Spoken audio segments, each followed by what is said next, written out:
Good afternoon, ladies and gentlemen. Thank you for your patience.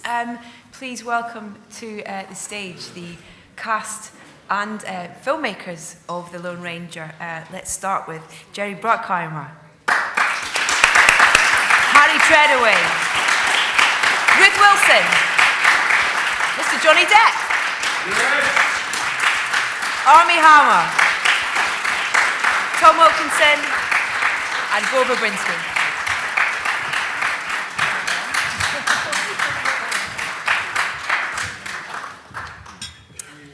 So I'm going to start things off by whipping down the table, and then we shall open out to you guys in just a second. Gore, can I start with you at the end of the table, please, sir, if that's okay? Sure. Funny script, great cast, and I felt a real, hat tip to the incredible landscapes and beauty that we saw in Westerns from the likes of John Ford. Would that be a good assumption, sir? Well, yeah, I mean, I think it's a language, you know, the Western, and a lot of those places haven't been photographed in so many years.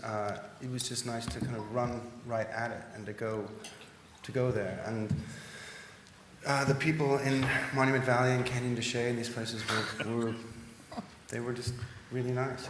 We went in in Monument Valley. You get a blessing from the Navajo chief and kind of ask permission to photograph in this landscape. And once you set up your camera, I mean, you're there. So it's impossible not to sort of celebrate. You know, gives it incredible authenticity. All of the kind of iconography. Jerry, if I can move on to you, please.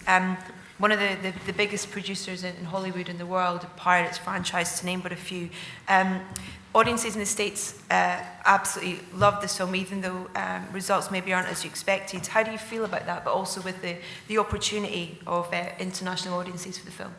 Well, I think the results are never what we want. You know, we always want more, just the way it is, no matter how big or small it is. And, you know, it's a worldwide market, so, you know, one country doesn't dictate the outcome of the movie. It's just a small portion of it. But looking forward to the worldwide audiences embracing it. Yeah, absolutely.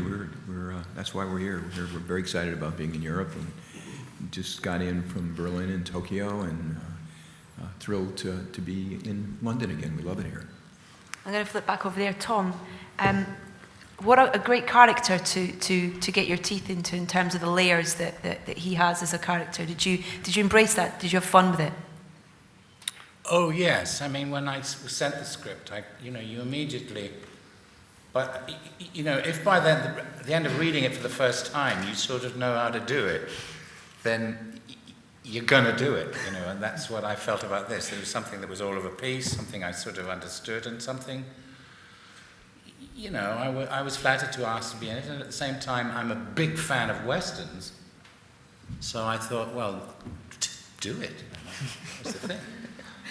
Armie, if I can move on to you, please. A couple of things. I don't know if I'm the only one here, but for years I've been saying hi-ho silver, which is wrong. Yep. So thanks for clearing that up for us. Everyone's been getting getting it for years.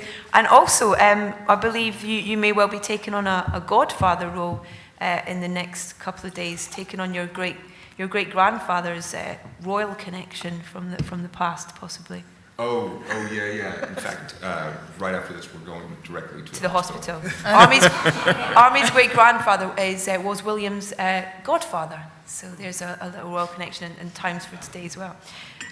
Johnny Depp, this was an important role for you. I don't think there's any relation. No? For me. We could find one. It's probably dragon. We're probably all related. This was an important role for you. Because there's a message behind, all the fun and the comedy that goes on in this film. There's a message that was important for you to get out there. Yeah, it was very important. I mean, as Gore and Jerry and I discussed early on, when there was just the very seedling of a story or a screenplay, an idea basically. We all agreed that first and foremost that the Native Americans must be represented with the dignity and the integrity that we know them to have, and to try and show what crimes were committed against them, at that, especially at that time, as progress was, bashing its way westward.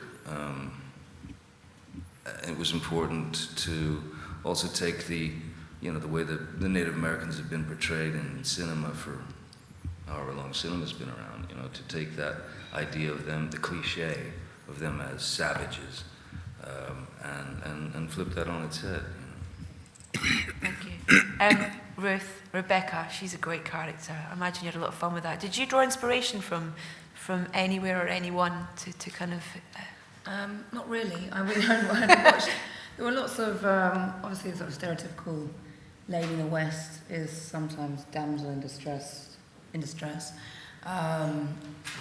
attached to the sort of railroad, And I was quite insistent with Gore that I wanted to be a bit tougher and slap back and scratch back and spit back. So I did.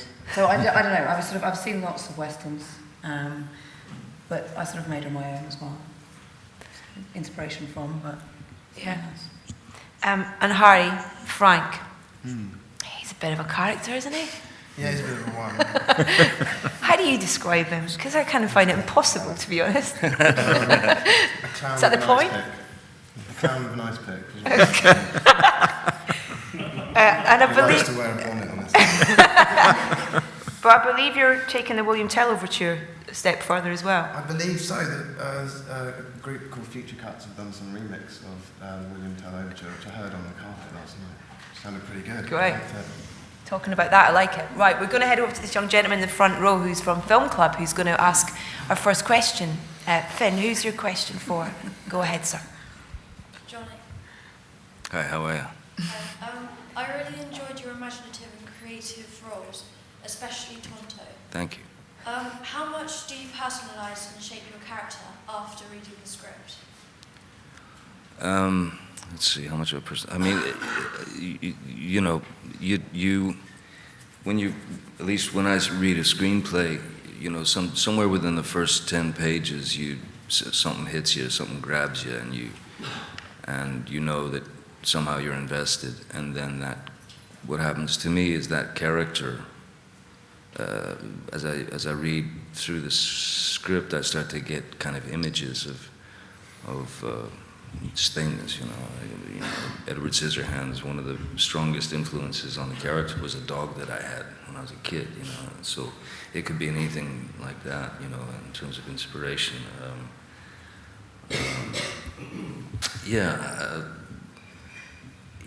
You add as much as you can get away with, basically, and I've been pretty lucky. Thank you. Thank you. Thanks, Finn. Great question, by the way. It was really great. Thanks, man.